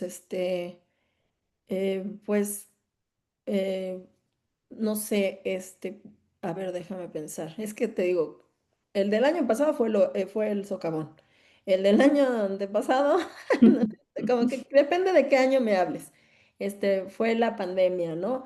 Que también entre personal que falleció, personal que se fue del Mm, museo, la verdad es que sí son varios retos, porque somos una plantilla de trabajadores muy pequeña, o sea, somos 10 personas trabajando en el museo. Entonces, estamos hablando de que realmente sí está complicado. O sea, cada uno de nosotros, el que se vaya, se mueva, sí complica como toda la operación de este espacio. Entonces, sí, pero el que te cobren el uso del espacio de un día para otro, o sea, te digo, depende cada momento. Ha habido un reto nuevo y diferente y hay que buscar cómo solventarlo. ok. Luisa, Fernanda, ¿quieres tomar la palabra, por favor? Hola a todos, mi nombre es Luisa, yo soy colombiana, yo soy estudiante de museología de la Universidad Nacional de la Maestría y pues no sé, estoy impresionada porque yo no había conocido ese museo de acuarela y pues para mí es algo muy bonito porque siento que hay también aquí en Colombia hay ciertos museos que no son como tan reconocidos y son museos casi hechos por las uñas, como dicen así, como con mucho sacrificio, con mucho amor, como con mucha memoria patrimonial y siento que pues te felicito por esa gestión que estás haciendo. Y pues mi pregunta es como, pues no sé, aquí en Colombia existen como algunos estímulos que tiene, digamos, el gobierno y se asocian a algunos museos, ¿no? Digamos que hay la posibilidad que de pronto, no sé, hay esos estímulos también, pero digamos también empresas que puedan, digamos, apoyar al museo para ciertas gestiones, para que no, o sea, para que no tengas como tanta, digamos, tanta recargo y tantas dificultades, porque o sea, yo te entiendo porque acá ha pasado mucho en Colombia, ¿no? Entonces, como que acogen con otras empresas o por ejemplo, digamos aquí por el lado de la costa, había uno y entonces era como de antropología y después ya era como algo de memoria y entonces ahí como que empezó como a surgir mucho en los museos. Entonces es interesante que pues, no sé, buscar, digamos, otras alternativas que podían apoyar, ¿sí? Y digamos, pues también, no sé, de pronto con la maestría de aquí en Colombia, pues vincular a hacer como unas uniones y que se conozcan también esos tipos de museos. Porque uno de mis proyectos de tesis era como, estaba hablando de los museos pedagógicos, que siento que también es un tema un poco como mamerto, como, ay, no, los museos, es que eso también es como, eso también tiene que ver mucho con esos públicos, pero la idea es como encontrarle ese encanto que tiene cada espacio, ¿no? Entonces, esa es como mi intervención y los felicito también Muchas por este encuentro.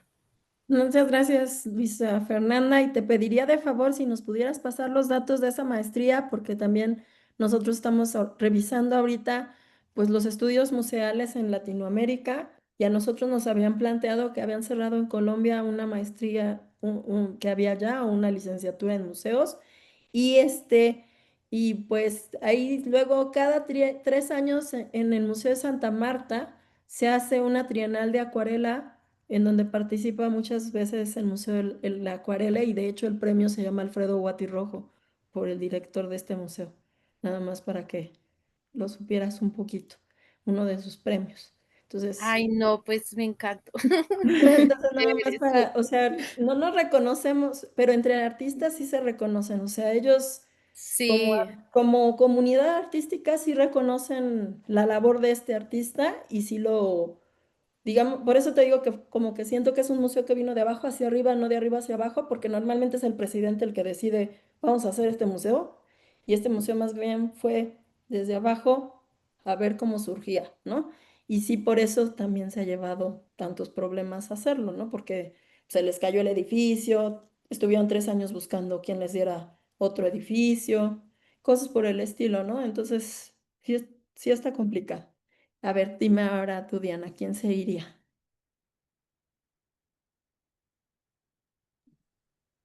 Perdón. Víctor Manuel Lara, ¿cómo fue ese acercamiento a la información que te arrojaron los datos estadísticos? Porque una cosa es saber cuántas personas y qué edades te visitan, pero ¿qué hacemos con esa información? ¿Cómo lo usamos para fomentar y mantener el número de visitantes? ¿Alguna estrategia que hayas Pues diseñado? pues mira, como te decía, de entrada, el saber que, por ejemplo, todos mis chicos de pedagogía que vienen aquí a hacer desde servicio social hasta prácticas profesionales, su sueño es hacer talleres para niños. Y ya les dije, yo los entiendo perfecto, pero pues no hay niños, o sea, no nos están visitando niños. Y es muy raro, pero también lo platicamos con otros museos y la realidad es que están viniendo, bueno, en primera están naciendo yo creo menos niños en la ciudad, no lo sé, tendríamos que revisar estadísticamente, pero están llegando menos niños a los museos. Y estoy hablándote de museos mucho más populares con el público infantil como Universum, que también nos ha dicho que ha llegado mucho menos niños, ¿no? Entonces, como que sí empezamos a revisar ese tipo de cosas. Y también el buscar que otros públicos no venían y que a lo mejor podrían venir, ¿no? Este, por ejemplo, nosotros te decía que tenemos con la red de museos para la inclusión muchísimos años, ya desde el que entré casi casi, y siempre hicimos actividades incluyentes, pero ahora ya nos buscan las asociaciones, o sea, ya es un poco diferente, ya no es que uno tenga que ir a buscarlo, sino que ya vienen las personas con discapacidad a visitarte. Entonces ya es un poco distinto. De todas maneras, se tiene que trabajar muchísimo.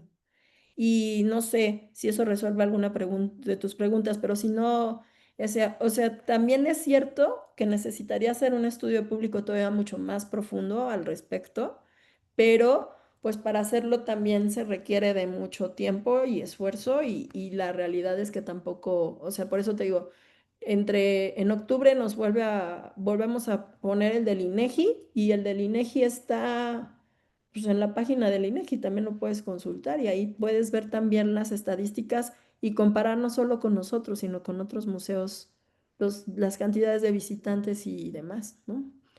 Este, no sé si te resuelvo, pero si no, pues también estamos abiertos a que nos haga sugerencias. Ok, Lázaro Gerardo Valdivia dice, felicitaciones Scarlett por su presentación. Me gustaría preguntar si el museo ha organizado eventos en conjunto con los museos de acuarela de los países mencionados. Gracias. Bueno, ya Bueno, dijiste ahorita Colombia, pero... Bueno, Colombia te digo que tiene un premio, hay una trienal, Bolivia tiene una bienal. Si hemos hecho cosas en conjunto, pues mandamos obra de nuestros ganadores de nuestros concursos a los concursos que ellos organizan. Como que los museos de acuarela son muy dados a hacer bienales, trienales, concursos, y sí hemos organizado. También hemos traído a muchos artistas del extranjero. Por ejemplo, el artista que presentamos en el Frida era un artista que venía de Australia, aunque es uruguayo. Este año tuvimos a un artista de China que vino a dar un taller. Entonces, sí nos relacionamos con asociación, sobre todo, pero no tanto con museos, sino con asociaciones de acuarelistas. Es con los que más nos damos, o sea, nos llevamos como más con los artistas que con las instituciones. Con el Museo de la Acuarela de Toluca, pues más bien, sí teníamos una buena relación, ahora cambió su dirección, este, entonces ahorita no hemos tenido un nuevo acercamiento con la nueva dirección del Museo de la Acuarela que hay en Toluca. Su director anterior tenía 30 años siendo el director, entonces pues sí tenía una relación con el museo y con Guatirrojo y con demás. Ahorita ya no lo es, ¿no? Entonces tendríamos que volver a relacionarnos y buscamos relacionarnos con otros museos. Con museos de acuarela tendríamos que buscar como más en específico. Intentamos alguna vez reunirnos con el de Ecuador, pero no nos contestó. Te digo que los que querían hacer en Bolivia vinieron aquí a hacer un estudio de público. Los de Chile sí nos pidieron informes y todo porque querían hacer uno en Chile, porque también tienen una exposición en Viña del Mar de acuarela y porque hay un museo, pero no, se llama la Casa del Agua, que es de mujeres, de puras mujeres acuarelistas en Chile. Hemos dado conferencias con ellas y demás, pero no pero pues bueno, en la medida de lo posible sí hemos hecho actividades con los que nos invitan y con los que podemos, ¿no? Ok. Ahora, dice Imelda Aguirre, en el marco del seminario y pensando en la transformación del campo museal, ¿qué experiencias del Museo Nacional de la Acuarela podrían servir como modelo para otros museos especializados en México? Pues yo creo que sí sirven muchas.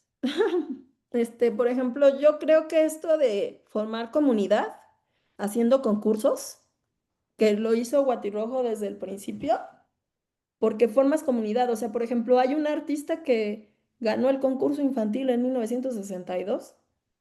Entonces estamos hablando de alguien que fue concursante infantil y ahora se dedica a ser pintor.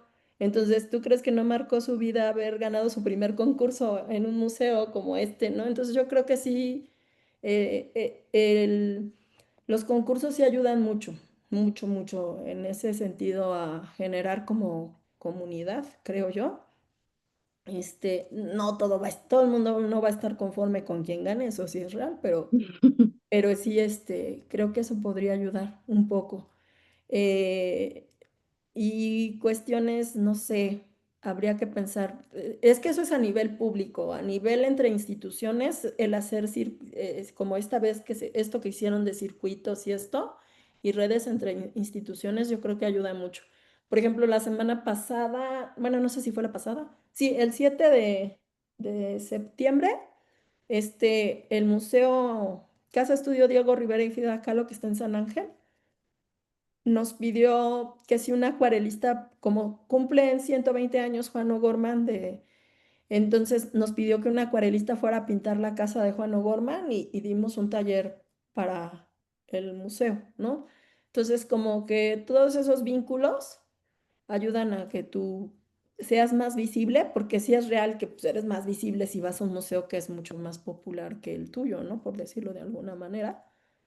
Pero también a ellos les generas un ingreso, ¿no? Nos pasó un poco también con el Anahuacalli. O sea, al dejarnos dar una demostración allá, pues entraron 200 acuarelistas a ver a un acuarelista ahí y pagaron su entrada y su boleto al Anahuacalli, ¿no? No les dije que no les cobraran.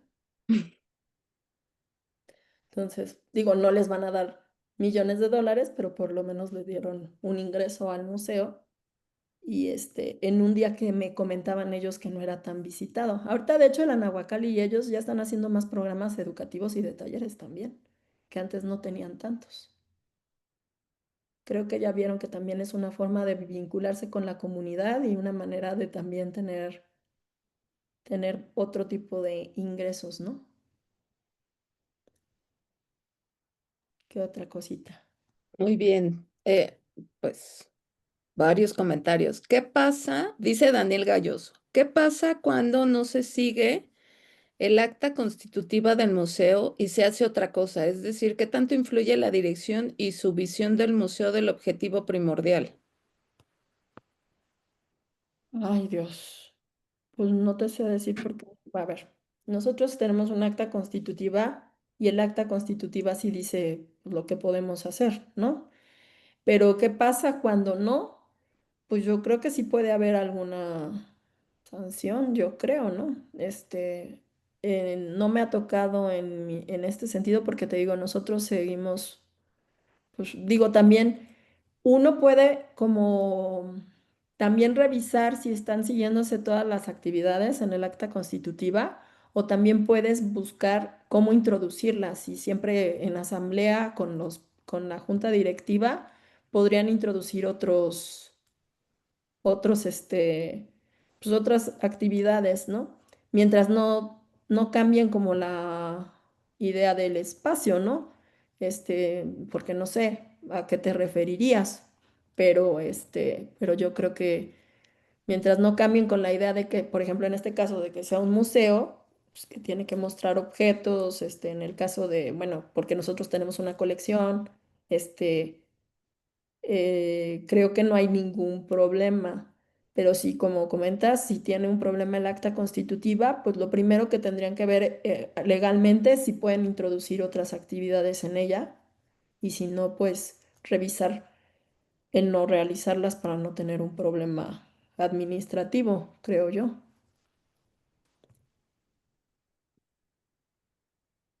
Si no, Daniel, complementa tu pregunta. Alexia dice, muchas felicidades por el trabajo que has desarrollado en este tiempo. Mi pregunta es, ¿cuáles fueron los criterios principales que tomaste en cuenta para diseñar el organigrama, especialmente en lo relacionado con la organización del personal? Pues mira, sí teníamos que tener alguien que llevara a cabo la colección, alguien que llevara, o sea, como que, ¿cuáles fueron los criterios? Es que como que tenían al museo como más bien como por espacios, ¿no? Una persona que estaba en el edificio del museo, una persona que estaba en el edificio de la oficina, los señores de mantenimiento, porque el jardín siempre ha sido el sueño, o sea, mi junta directiva ama el jardín, debo de confesar, ¿no? Entonces, Ujú. y yo creo que la mayoría de la gente que viene a este museo, ¿eh? Si algún día vienen van a ver que es muy bonito. Entonces, como que sí, sí valorar el jardín, pero revisar que tenía que haber otras áreas que tenían que estar, pues, bien estipuladas, ¿no?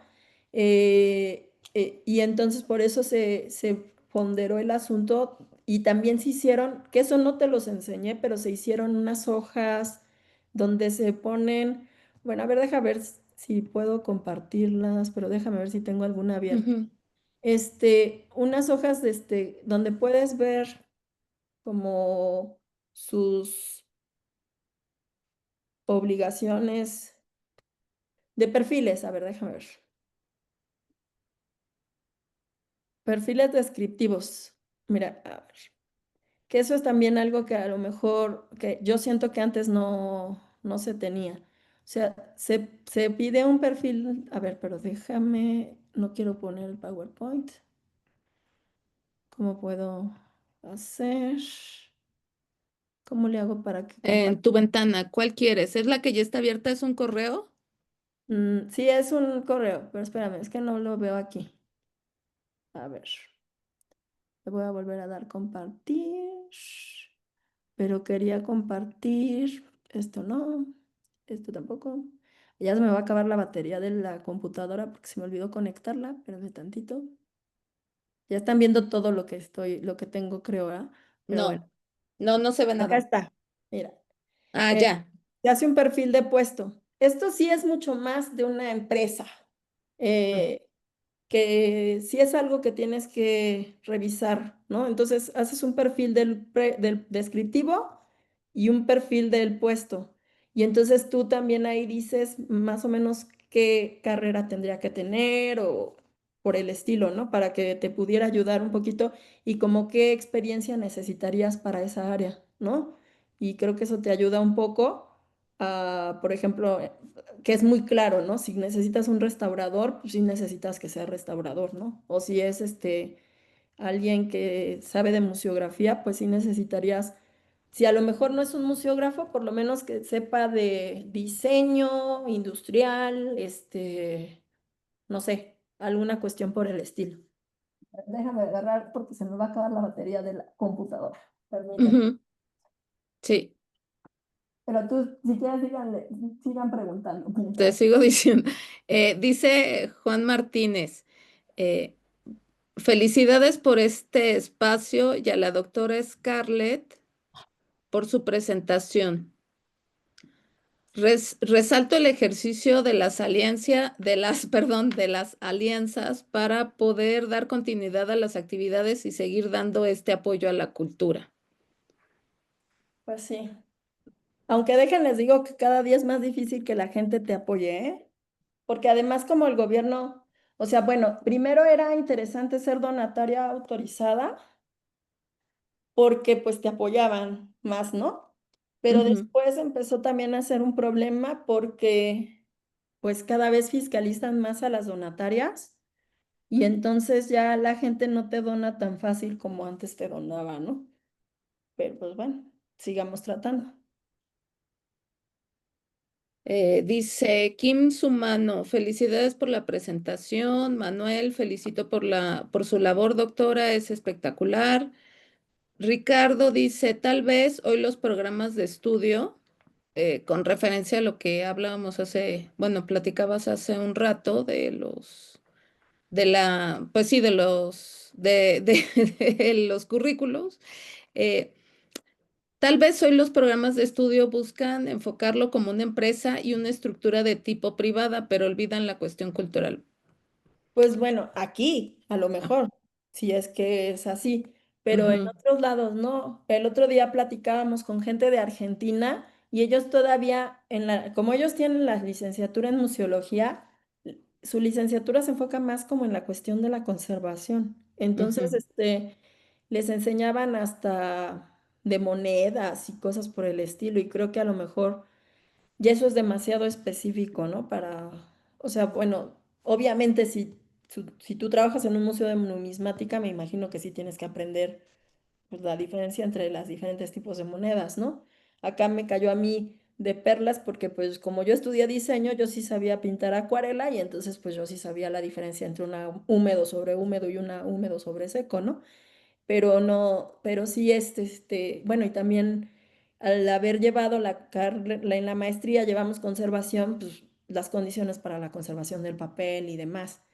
Pero sí, sí, yo creo que se tienen que revisar algunos planes de estudio, pero pues eso le corresponde a las universidades, no a nosotros, tristemente.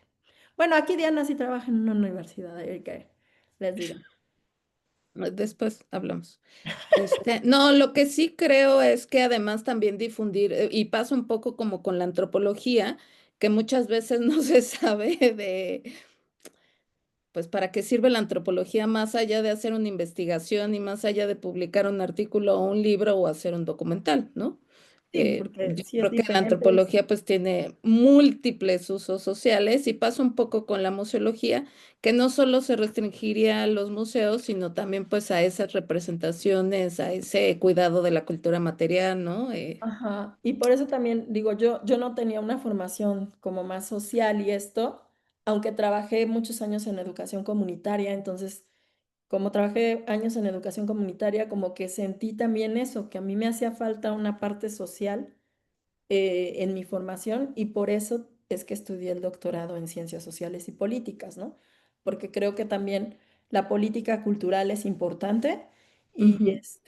y pues la geopolítica de los museos, porque el museo sí es una cosita que al final sí te da una idea de lo que es nación en muchos sentidos y sigue dándola, si no vean al Donald Trump y sus cositas que anda diciendo, ¿no? Entonces sí es importante de revisar.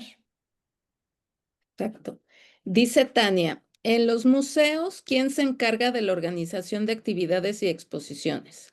¿La dirección, la gestión, un curador, un museógrafo, el museólogo? Depende qué museo y cuántas personas tenga. Por Y- ejemplo, yo te puedo decir porque mi tesis de la maestría, no, del doctorado fue sobre el Carrillo Gil. El Carrillo Gil tenía un puesto específico que era gestión de exposiciones. Entonces, esa persona se encargaba de tener la relación con el curador, el museógrafo, que le tocaba la parte difícil porque luego se pelean entre ellos. Director, curador, museógrafo, y difusión, y bueno, y área educativa y estas cosas, ¿no? Para que tuvieran como toda la actividad. Acá, como somos tan poquitos, pues en realidad a la dirección le toca pues un poco organizar muchas de las cosas, o sea, revisar que sí se estén llevando a cabo la función de de cada área, ¿no?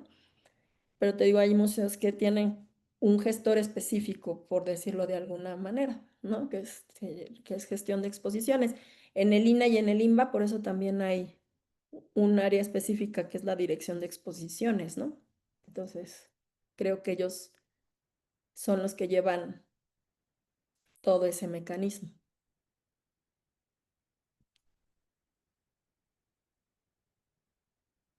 Ya no te oigo, Diana. Te pusiste. Perdónenme, ajá. Lucía, si quieres tomar la palabra, por favor. Lucía Mata, Sí, sigues muchas aquí. gracias. Hola, ¿cómo Aquí estás? sigo.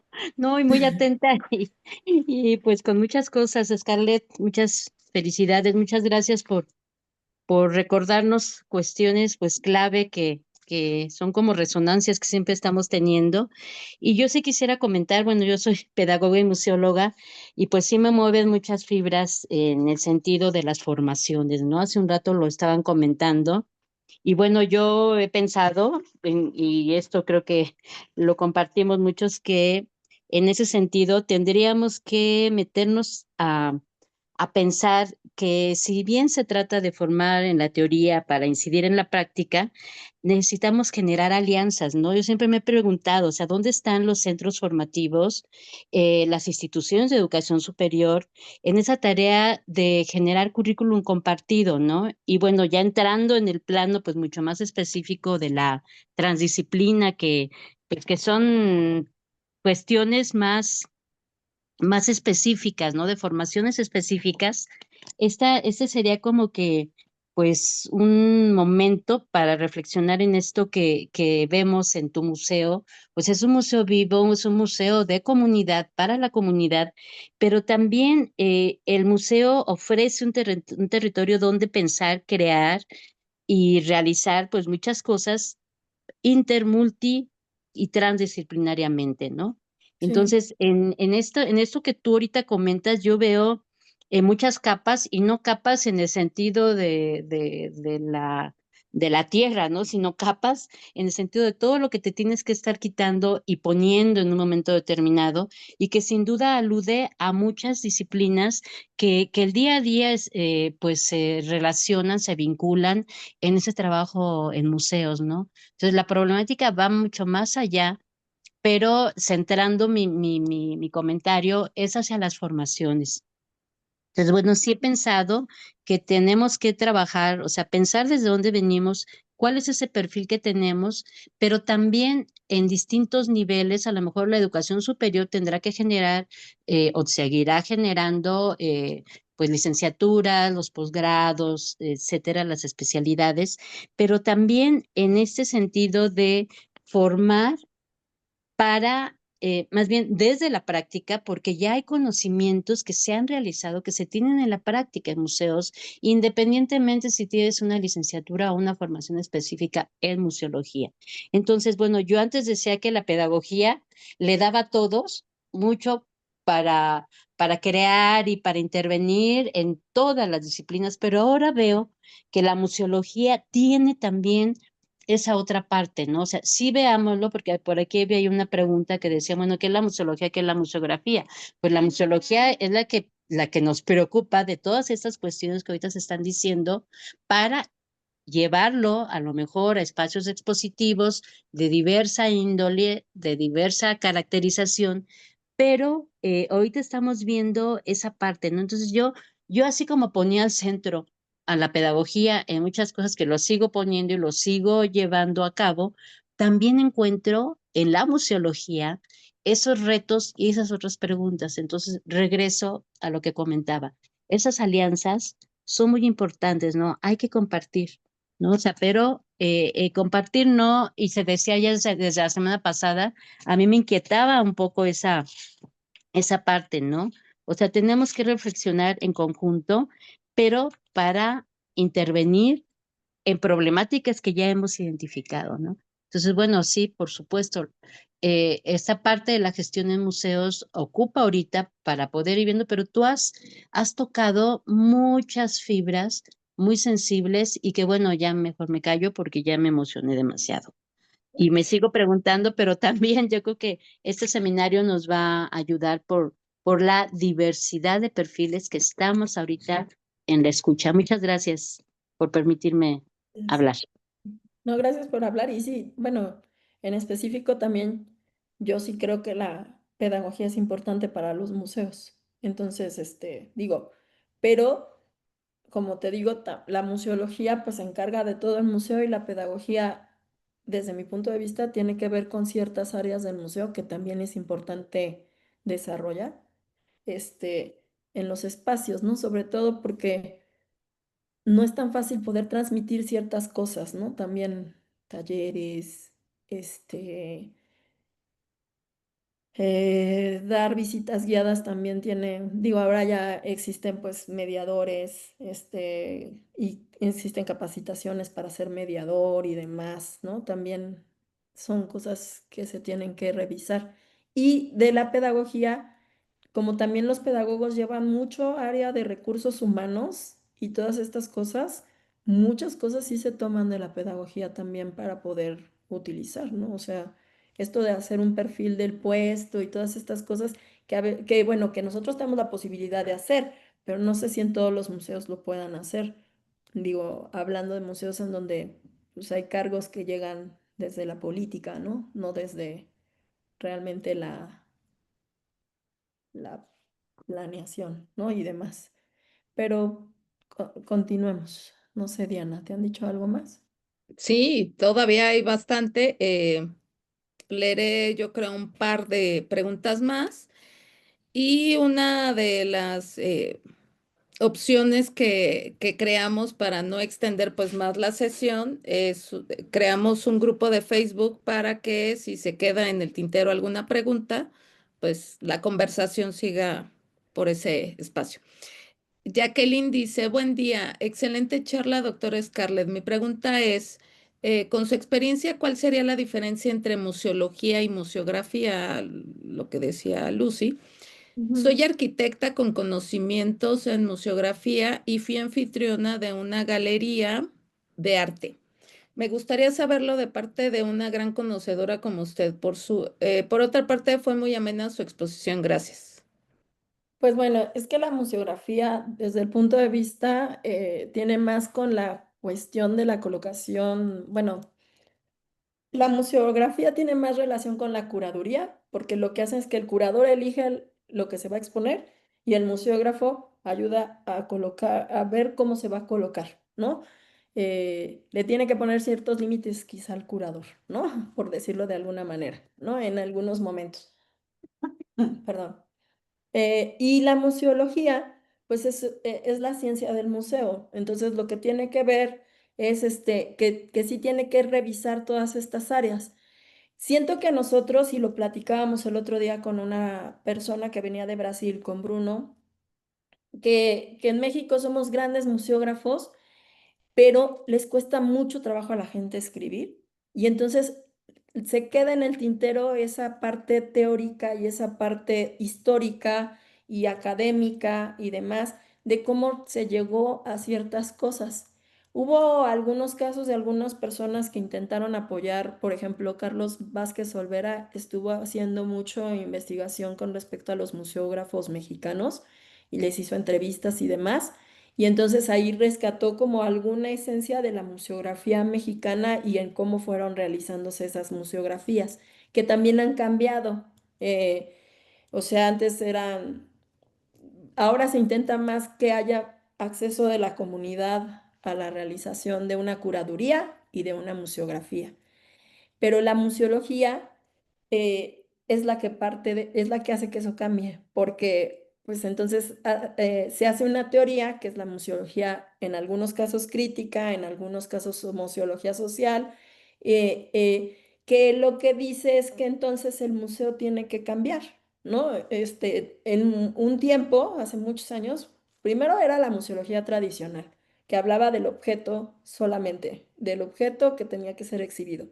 Después fue la nueva museología, pero eso ya sería una cuestión de Otra sesión. toda una clase, yo creo. Bueno, no solo una clase, o sea, bueno, nosotros lo llevamos en la maestría en museología, lo llevamos durante los 2 años de la maestría, la clase de museología, porque te explican textos con respecto a ello. Pero te digo, en algunos lugares donde no existe la formación museológica, lo hacen mucho como la historia de cada museo. Pero de todas maneras, para que exista ese museo, existe una motivación, existe un discurso, existen muchas cosas, entonces ahí sí estás revisando como todas estas áreas que constituyen al museo y que sí serían parte de la museología, ¿no? Espero haber resuelto tu pregunta de alguna manera. Ahora, Magda dice, ¿cómo colaborar con ejercicios de revisión y planteamiento del museo como medio de comunicación? ¿Tienen ¿Cómo? programas de servicio social para estudiantes de comunicación? Sí, claro, sí. O sea, bueno, tenemos relación, creo que con la ENA no, fíjate.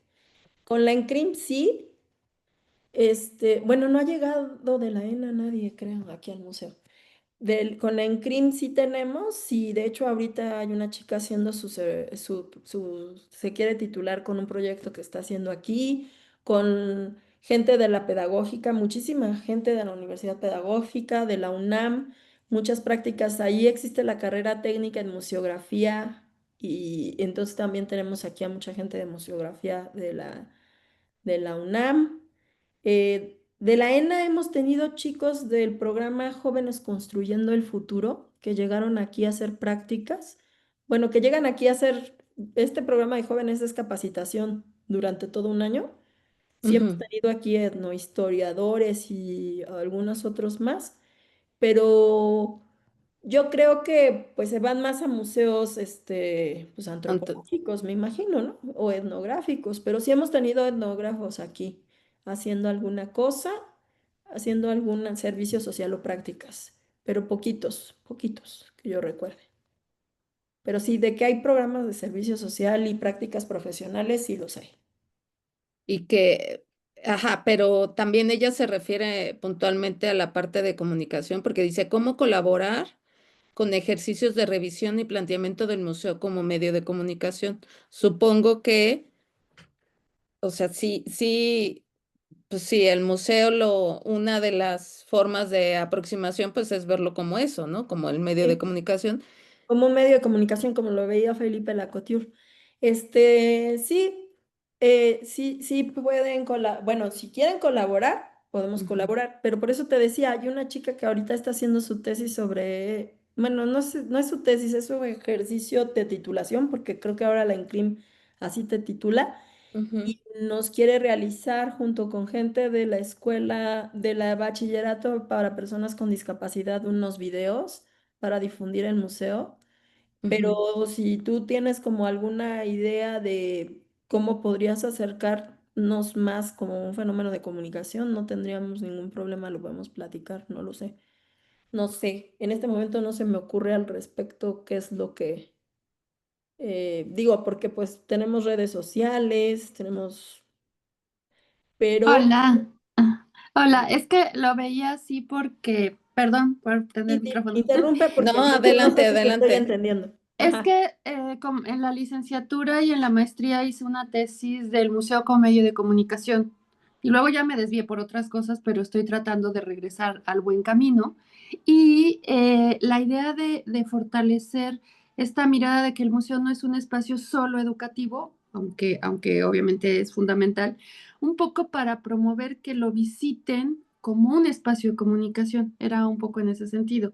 Y entonces, Mm. por ejemplo, lo que yo hago con mis estudiantes de licenciatura en comunicación es mandarlos a disfrutar el museo, que sí se complementa con temas de la materia y demás, pero es como aprender a visitar los museos como visitamos, voy a hacer un ejemplo muy tonto, pero como visitan las plazas comerciales como si fuera un museo, bueno, que visiten los museos como si fuera un espacio, y entonces un poco en ese sentido el irlos acercando. Esa era por un lado la pregunta y la otra es porque cuando yo hice mi investigación en la licenciatura y en la maestría, lo que recuperé es que los papás solo llevan a los niños a los museos cuando los mandan de la escuela. Entonces, Pasa mucho. cómo Ujú. fortalecer la concientización de nosotros papás para que vayamos al museo? Porque es un espacio de comunicación y no solamente porque es un espacio que te obligaron a ir, ¿no? Es un poco en ese sentido como el intento, pero Ujú. pues sí, hay que pensarle bien cómo. Pues es que el problema yo creo que ahí también está un poco en los papás, porque no lo llevan como si fuera un deleite, lo llevan como si fuera una tarea, también a los niños. Si los Claro. llevan como diciendo, ay, qué padre que vayamos, pues yo creo que sí les gustaría a los niños también ir. Es medio Sí, complicado ahí el asunto, yo creo. y, Digo, y aquí, si me lo permiten, quiero compartirles dos cosas. Una, cuando hice la investigación, todos me dijeron que sí les gustaban los museos, pero cuando les pregunté cada cuándo iban, pues iban una vez al semestre cuando los mandaban de la escuela. Y a los maestros, que eran maestros de secundaria, que también a todos les gustaba el museo, cuando les preguntaba cuándo iban, cuando a sus hijos los mandaban de la escuela. Entonces, bueno, ahí es un por tema. eso te Y digo, creo que hay un problema en los padres, no solo en los hijos. sí, como fortalecerlo, ¿no? Porque yo les decía, yo veo en el museo cómo los papás van regañando. Antes iban regañando y copiando las cédulas. Ahora van regañando y tomando fotos, pero no disfrutan el museo. Y bueno, la otra cosa que quería preguntar era la parte pero bueno, eso tengo que pensarlo con más claridad. Estoy tratando que mis alumnos de comunicación se involucren más en estos espacios de museos para que vean que su participación como comunicólogos no solamente está en los medios, televisión, radio, etcétera, sino que en los museos tenemos mucho que aportar y ellos tienen mucho que aprender. Entonces era un poco en ese sentido. Ok, Gracias. pues te digo, también podrían a lo mejor revisar como fenómeno a todos estos TikTokers que ahora se han vuelto populares por llevarte a conocer museos. No lo sé. Ah, claro, claro. Muchas Eh, gracias. Se ha vuelto algo que se ha vuelto popular, ¿no? Y, O sea, sí, pero no tan así, ¿eh? no, o sea, por eso te digo, se ha vuelto popular, pero a mí me da como me da cierta curiosidad, o sea, porque, por ejemplo, al final sí han generado problemas en museos sin querer ellos, ¿eh? Hablando, por ejemplo, de la exposición del Museo Tamayo que fue censurada, la de los perritos, Ujú, ujú. fue porque una TikToker puso que fueras a la inauguración y vieron a los perritos y entonces hicieron todo este asunto, ¿no? Entonces, sí hay como sí hay como que revisar también qué es lo que estás comunicando. Y yo creo que ahí, pues es una gran responsabilidad en el caso tuyo como, como profesora Magali, porque pues también es lo que difunde la comunicación, ¿no? En este sentido. Pero bueno, vamos a ver. Ok. No sé si... Bueno, ya para ir cerrando, eh, bueno, primero, si quieres dejar algún correo de contacto, por si te quieren escribir, Ujú. sobre todo la gente que esté interesada en los estudios de públicos o cómo se pueden acercar contigo para hacer ese contacto,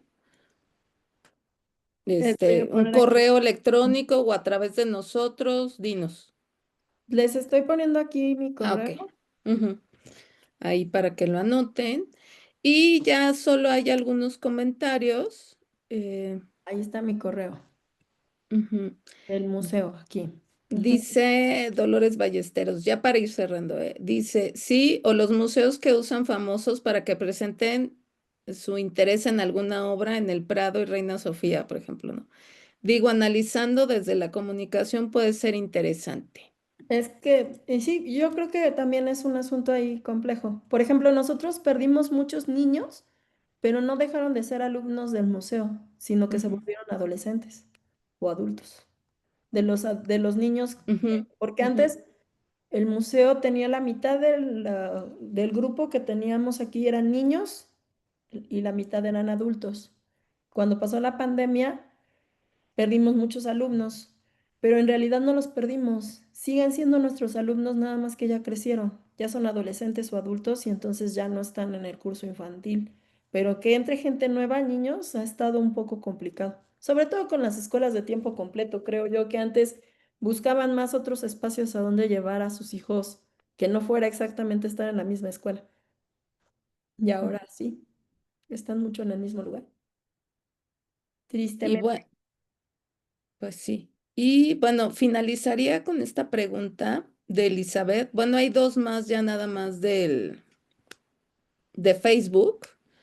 Bueno, Ajá. una es de Víctor Vázquez que dice si podrías abundar un poco más acerca de cómo estuvo la nominación de Nacional, esto que decías de la legislación. Y Dani Méndez dice, ¿qué actividades recomienda para ampliar la formación de un museólogo? A ver otra vez la primera porque no la La entendí. primera, ¿podrías abundar un poco más acerca de cómo estuvo la nominación de Nacional? O O sea, sea, de que porque, nosotros nos nominamos eh, como nacional, no es nominación, o sea, les ganamos el nombre, o sea, lo registramos como nacional. ujú, Ajá. Y pues ya está registrado como Museo Nacional. y nadie te ha reclamado Pero, hasta el pues momento. no nos han reclamado, pero en Sí. teoría, nacional solo puede ser por decreto presidencial. Y aquí, aunque inauguró este museo ya aquí en la colonia, aquí en Coyoacán, lo inaugura Miguel de la Madrid, nunca lo decreta como nacional. Entonces, no somos nacionales por decreto, pero por nombre sí lo somos. Entonces, cuando el Estado de México hace su museo, ya no puede ponerle nacional. Entonces se llama Museo de la Acuarela del Estado de México. A ver, pero el registro, ¿dónde es el registro? ¿En el INPI? Te registras así como somos marca y somos Ok. ajá, Sí, por eso ya no se puede duplicar el nombre, no. porque ya estás como Pero marca. la Ok. realidad es que muchos museos ni siquiera tienen registrado su nombre. Pero bueno, eso ya es un chisme. Ajá. Luego abundamos en eso. Dice Dani Méndez, ¿qué actividades recomienda para ampliar la formación de un museólogo? Actividades, bueno, pues muchas, bueno, la visita a muchos museos, la lectura, yo sí creo que tienes que aprender viendo otros espacios, ¿no? A mí lo que me ha dejado estos años, que luego otro día platicamos sobre lo que he podido conocer en otros museos, otros países y en otros espacios, también aquí de la misma República Mexicana, conocer los lugares te ayuda a ver cómo plantean ellos su museología, cómo plantean ellos, cómo consideran ellos que están haciendo un museo, ¿no? ¿Qué discurso es el que están, pues ellos fortaleciendo o no? Eso te ayuda mucho. Y otras cosas, por ejemplo, pues sí, la lectura, o sea, la museología sí tiene varias lecturas que se pueden hacer, o sea, tiene mucha bibliografía, eh, y creo que nos hace falta conocer mucho, ahora sí que como lo mismo que en la historia, siento yo, no conocemos mucho de Latinoamérica, no conocemos mucho de otros países, por lo regular leemos mucho de Europa, pero no leemos de otros lugares y pues hay que conocer un poquito de cada lugar, ¿no? O sea, porque sí tienen como sus cosas, ¿no? Ahorita los le decía a Diana que en Argentina hoy es el Día del Museólogo y aquí ni sabemos qué es un museólogo, ¿no? Y allá tienen el Día del Museólogo, ¿no? Nacional. El Día Nacional del Museólogo, ¿no? Y pues es muy interesante, ¿no? Creo que bueno, yo es lo que te pondría, como conocer espacios y leer mucho, pero también investigar, o sea, por ejemplo, te digo, a mí mis propias investigaciones de tesis me han ayudado mucho también a conocer los espacios. Digo, al hacer una etnografía de un museo diferente al mío, pues me pudo ayudar a hacer un comparativo entre lo que nosotros teníamos o no teníamos con respecto a ese otro museo, ¿no? Este, entonces también creo que eso podría ser, aunque creo que es más complicado que te pongas a hacer una etnografía, pero digo, si quieres, puedes hacer eso. Aunque hay textos también que tratan sobre ese tema, o sea, también hay etnografías, o está está un libro que se llama Mundos del Arte, hay muchos libros. Déjame buscar y les mando bibliografía a tus alumnos. Ahí tengo, Sí, pues tengo la de mis tesis también, ahí están en las bibliografías, pero sí, yo creo que tienen que leer un poquito y conocer, y pues conocer funciones y conocer más cosas, eso también es mucho en la práctica. de hecho compartí dos textos, bueno, no todos lo tienen, pero dos textos que escribiste, entonces, si nos recomiendas más, pues estaría increíble. Ok, ¿cuáles les diste? Hay el del concepto de museo y el que hiciste en un libro de Colombia. Ah, ya, de los marcos sociales o algo así. Ujú, Sí, sí, sí. ok. Ok, sí, les podemos recomendar más textos, no solo míos, sino de otras personas, porque no quiero ser como yoísmo, pero es interesante, ¿no? Sí, y bueno, ya para finalizar, porque ya es la 1:03 y no va a suceder lo mismo que la vez pasada, nada más los voy a leer y ya si quieres hacer como un comentario de cierre. Sergio dice, hola, buenas tardes, excelente presentación. Hablando de los concursos, vi que hay concursos infantiles. ¿Dónde puedo obtener más información acerca de este tema? Ya que a mi sobrina le encanta la acuarela y ha hecho varios trabajos. Luisa Fernanda te comparte su correo, bueno, el correo de la maestría y el correo del coordinador. Elizabeth pregunta, eh, bueno, no, eso es como de logística.